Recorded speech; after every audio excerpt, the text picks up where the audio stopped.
Sam in Egypt. You must be calling really, really late your time. Yeah. Yeah, it's 1 a.m. here.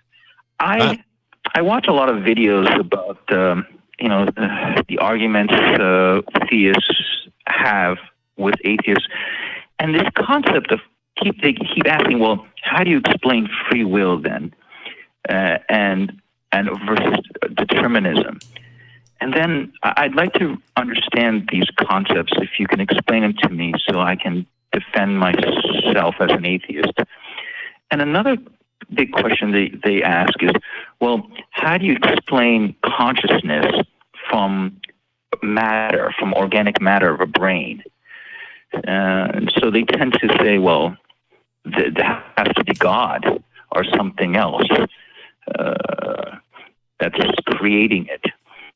I'm sure probably we don't know yet. I mean, we don't have the scientific level yet to understand how consciousness could be developed on a molecular level in the brain. But I just would like to hear your thoughts on free will, determinism, and consciousness.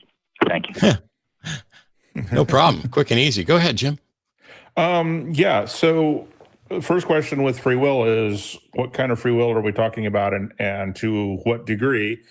And I think the best answer is it depends. We don't, like you said, we don't have the evidence. And so I don't know is a perfectly acceptable answer. I don't know, therefore God is never the correct answer. And we're doing research on that right now. That is Sam Harris's day job.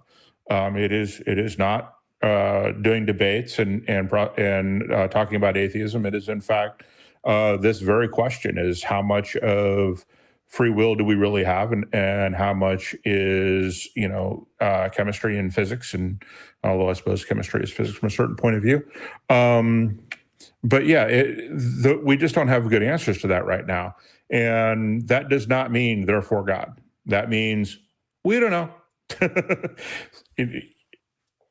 Which is not satisfying to anybody, I have to admit, but we're getting better at, the research is getting there to a point where scientists are able to determine what the next thought someone is going to do before they really acknowledge that the thought is there.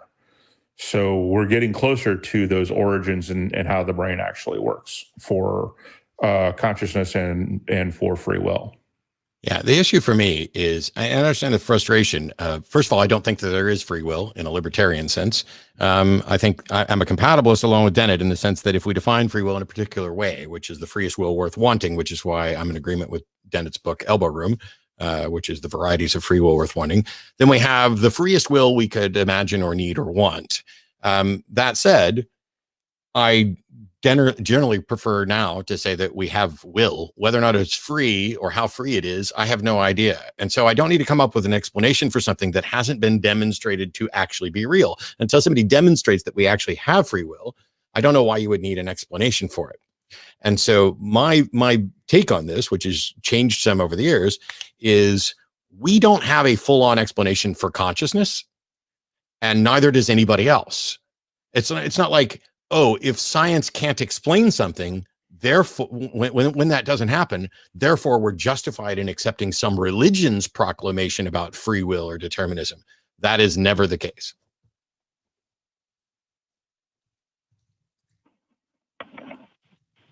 Thank you. I appreciate that. Yeah, thank you for the call. Hopefully it was helpful. Yes, thank you. You're welcome. Cheers. Get some rest, Sam. Appreciate you staying up late to call us. We're getting up early. Yeah. And he dropped, which is good. Yeah, I think one of the hardest things as an atheist is to honestly say, I don't know, and realize that is the most honest answer you can give in so many cases, either because you personally don't know or because science hasn't figured it out yet. Either of those two things.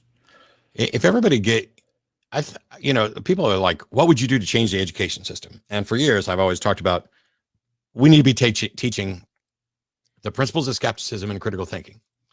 I'm starting to get to a point where I think that all we really need to do just to have a better start is to stop First of all, we're traumatizing kids with this. Come up to the blackboard and give an answer when they don't know. And that makes the I don't know answer feel like it's bad. Amen. And okay, Preach it, brother. if you've been given homework and you didn't do the homework and that's why you don't know the answer, then okay, that is a problem.